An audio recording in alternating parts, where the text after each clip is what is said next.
Selamat pagi dan salam sejahtera untuk anak-anak didik kami yang kami sayangi, teristimewa kelas 11 MIPA. Pada pertemuan yang ketiga ini, kita akan membahas tentang transport pasif pada membran sel. Apa yang dimaksud dengan transport pasif? Transport pasif adalah merupakan transportasi sel yang dilakukan melalui membran sel tanpa membutuhkan energi. Transport pasif terjadi karena adanya perbedaan konsentrasi di dalam sel dan di luar sel. Transportasi pasif dibagi menjadi dua, yaitu difusi dan osmosis. Yang dimaksud dengan difusi adalah perpindahan gas, ion, air atau molekul dari konsentrasi tinggi ke konsentrasi rendah. Sedangkan yang dimaksud dengan osmosis adalah bergeraknya molekul atau pelarut berupa air dari konsentrasi rendah ke konsentrasi tinggi melalui membran selektif. Pada pertemuan ini kita akan melakukan demonstrasi atau percobaan pada beberapa zat, pada beberapa bahan, di mana pada demonstrasi ini, pada percobaan ini merupakan adalah kerja keterampilan, dan hasil daripada percobaan ini nanti kalian akan mengerjakan sendiri di rumah masing-masing. Yang pertama adalah difusi. Apa-apa saja yang harus kita siapkan? Yang pertama adalah gelas kimia berukuran sedang atau 500 ml. Kemudian kita siapkan larutan konsentrasi tinggi. Ini bisa berupa sirup, bisa berupa air gula, bisa berupa tinta. Nih. Kemudian langkah yang kedua adalah diambil air atau bisa aqueous atau bisa air biasa, kemudian dituangkan di gelas kimia. Sesudah itu langkah yang kedua adalah kita menuangkan dengan penuh hati-hati, yaitu sirup atau larutan yang kental.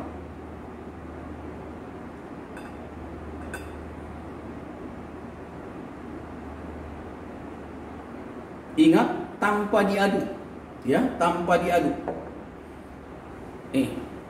Kemudian nanti kamu amati ini, kamu lihat dengan teliti berapa waktu yang dibutuhkan, ya, supaya air ini berubah menjadi berwarna merah. Tugasmu di rumah adalah mencatat waktu berapa menit larutan sirup untuk menjadikan air berubah menjadi merah. Kemudian peristiwa apa yang terjadi pada percobaan ini? Ini adalah percobaan difusi.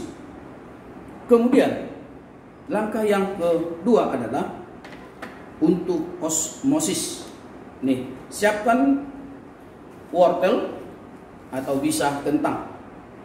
Kalau boleh wortelnya berukuran besar supaya kamu tidak salah dalam hal untuk memotong.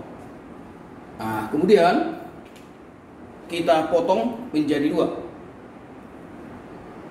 dengan pisau, bisa dengan cutter, ya, bagian tangkainya dan bagian ujung.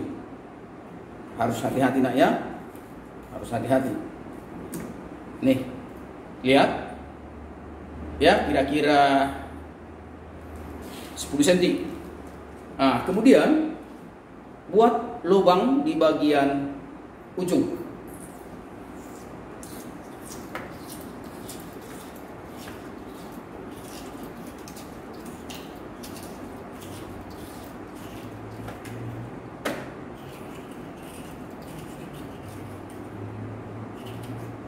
Nih, perhatikan, dia udah bolong.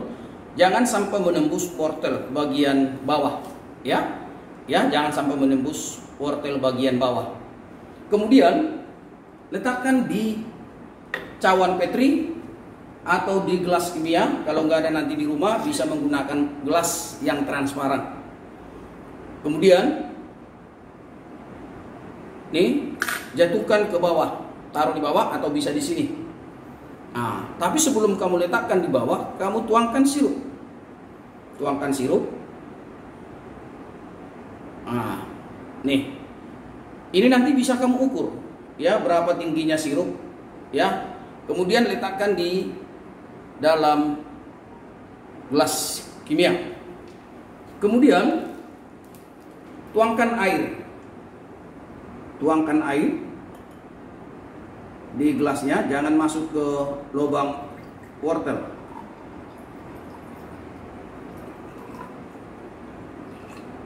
Nih. Kemudian hitung berapa tingginya air, berapa tingginya sirup. Kemudian catat di bukumu. Kemudian cairan mana atau larutan mana yang akan berubah? Apakah air yang mendatangi sirup atau sirup yang mendatangi air? Lakukan percobaan ini di rumah. Kemudian percobaan selanjutnya, ambil kentang yang berukuran sedang atau ukuran besar. Kemudian potong dua. Ya, dipotong dua. Nih, potong bagian atas dan bagian bawah. Hati-hati karena pisau bisa melukai. Kemudian bagian kulitnya dibuang. Ya, bagian kulit dibuang. Ya, bagian kulitnya.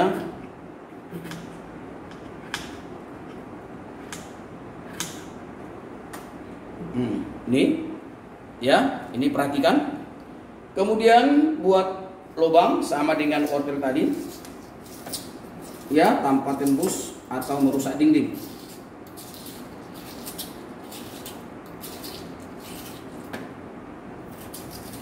Kemudian nanti ya ukur berapa dalamnya lubangnya itu, berapa dalamnya sirupnya. Nih. Kemudian letakkan di cawan ya atau di gelas kimia boleh. Kemudian tuangkan sirup. Bisa sirup, bisa kopi, bisa larutan gula. Nih. Ya. Nih. Kemudian langkah selanjutnya adalah tuangkan air. Nih, ya jangan sampai tumpah, airnya jangan sampai tumpah. Nih. Kemudian catat perubahan dan amati perubahan yang terjadi pada kentang. Larutan mana yang mendatangi sirup atau apakah sirup yang mendatangi air atau sebaliknya? Berapa waktu yang dibutuhkan untuk terjadi peristiwa ini, perubahan yang terjadi pada percobaan ini? Percobaan yang ketiga ini, yaitu percobaan tentang difusi, tentang kentang dan wortel, lakukan hal yang sama di rumahmu. Bisa kamu memilih wortel, wortel, bisa kamu memilih kentang. Tetapi kalau yang ini wajib.